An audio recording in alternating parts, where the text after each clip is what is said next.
Sometime என்ன ஆயிரும் அப்படின்னா அடுத்து 3வது லேயரை புண்ணாக்கி ஓட்ட போட முடியாது. இது இரைப்பையினுடைய வெளிசுவர் அவ்வளவு உறுதியானது. எந்த ஆசிட்னாலையும் புண்ணாக்க முடியாத அளவுக்கு அவ்வளவு பவர்ஃபுல்லான, அதாவது உடம்புல சுரக்கிற ஆசிட், வெளியில இருந்து நம்ம ஊத்துற ஆசிட் வந்து இந்த பக்கம் இருந்து அங்கிட்டு ஓட்ட போட்டுரும். ஆனா உள்ள உடம்புலயே சுரக்கிற ஆசிட், அந்த அமிலங்கள் எதுவுமே இரைப்பையினுடைய வெளிசுவரை புண்ணாக்க முடியாது. அப்பதான் என்ன செய்யும் அப்படின்னா அதற்கு பதிலா இந்த ஆசிட் அது அரிப்புத்தன்மை ஏற்படுத்தும் போது இரைப்பையினுடைய வெளிசுவர் இப்படி பலூன் மாதிரி விரிஞ்சிடும். இப்படி ஒரு தொய்வு ஏற்படும். எப்படி நம்ம ஒரு பலூன்ல ஒரு இடம் லைட்டா நெஞ்சு போச்சுன்னா என்ன ஆகும் அப்படின்னா பூனை ஊதும் போது அந்த இடம் மட்டும் தனியா பிதுக்கம் ஏற்படும். அந்த மாதிரி இரைப்பினுடைய சுவர்கள் பிதுக்கமாகி ஒரு பை மாதிரி தனியா இப்படி தொங்க ஆரம்பிக்கும். இப்ப காலையில சாப்பிட்ட இட்லியினுடைய துகள்கள் இருக்கும், எல்லாம் போயிட்டு சிறிதளவு இருக்கும். மதிய சாப்பாட்டினுடைய துகள்கள் கொஞ்சம் கலக்கும், இரவு சாப்பாடு, இப்படி மாத கணக்காக சில உணவு துகள்கள் ஒன்றோடு ஒன்று இங்க கலந்து புளிச்சு போய் நம்ம இயல்பா கிராமத்துல ஒரு பழக்கம் இருக்கும். எப்படின்னா அந்த அழுகி போன பழங்கள், இது கொட்டைகள், சில இதுகள்லாம் போட்டு ஊறல் போட்டு நொதிக்க வச்சு சாராயம் காய்ச்சுவாங்க இல்லையா,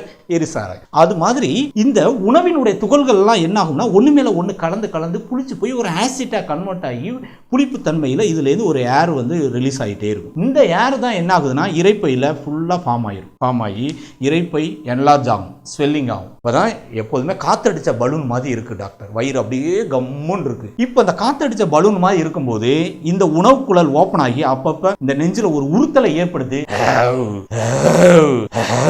அப்படின்னு இந்த இடத்துல ஒரு அப்படி நம்ம ஸ்ட்ரெயின் பண்ணி அந்த ஏரை வெளியில ரிலீஸ் பண்ணாதான் கொஞ்சம் நேரத்துக்கு ஃப்ரீயா இருக்கும். மீண்டும் இங்க வந்து புஷ்னு அடைக்கும், இந்த ஏர் வந்து ஃபார்ம் ஆகிட்டே இருக்கும். இதை தான் சாப்பிடாம 10 நாள் கடந்தாலும் ஏற்கனவே சாப்பிட்ட உணவினுடைய துகள்கள் ஆசிட்டா கன்வெர்ட் ஆனதுல உருவான கேஸ் மேல் நோக்கி நெஞ்சில் ஒரு உறுத்தலை ஏற்படுத்தி ஏப்பத்தை உருவாக்கும். ஒருவேளை இந்த ஏப்பமா வெளியில போகாம அதை அடக்குறோம் அப்படின்னா என்ன ஆகும்? இது இரைப்பினுடைய சுவர்கள்ல ஒட்டி இருக்கிற மண்ணீரல் அப்படிங்கிற ஸ்பிளீன் அப்படிங்கிற ஆர்கான் என்ன ஆகும்னா இந்த ஸ்டொமக்ல உள்ள ஏர் வந்து ஸ்பிளீனுக்குள்ள கன்வெர்ட் ஆகும். ஸ்பிளீன் உறிஞ்சி எடுக்கும். இந்த ஸ்பிளீன் உறிஞ்ச அந்த ஏர் வந்து பிளட்ல கலந்து ஹார்ட்டுக்கு போய் ஹார்ட்ல இருதய தசையில் வீக்கம், கார்டியோ மயோபதினு சொல்ற இருதய தசை சார்ந்த ஒரு நோய்த்தன்மையை ஏற்படுத்தும். அதுதான் நெஞ்சில குத்தல் ஏற்படுத்தும், கேஸ்ட்ரிக் பெயின் ஏற்படுத்தும், படபடப்பை உண்டாக்கும், நெஞ்சு வலியை உண்டாக்கும். சில நேரங்களில் என்ன ஆகும்னா அதே இது பிளட்ல சர்க்குலேஷன் ஆகி உடல் முழுவதும் பரவும் போது அதுதான் ஒரு தலை சுற்றுதல் மயக்கத்தை ஏற்படுத்தும். அதாவது தண்ணி அடிச்சவனுக்கு எப்படி அப்படியே பூமியே சுத்திரமா இருக்குமோ, சாப்பிடாம இருக்கும் போது அல்லது அளவுக்கு அதிகமா சாப்பிட்டாலும் அல்லது இந்த ஏர் ஃபார்ம் ஆயிட்டாலும் என்ன ஆகும்னா ஒரு மதமதப்பு, ஒரு போதையை தரும். இதுதான் இந்த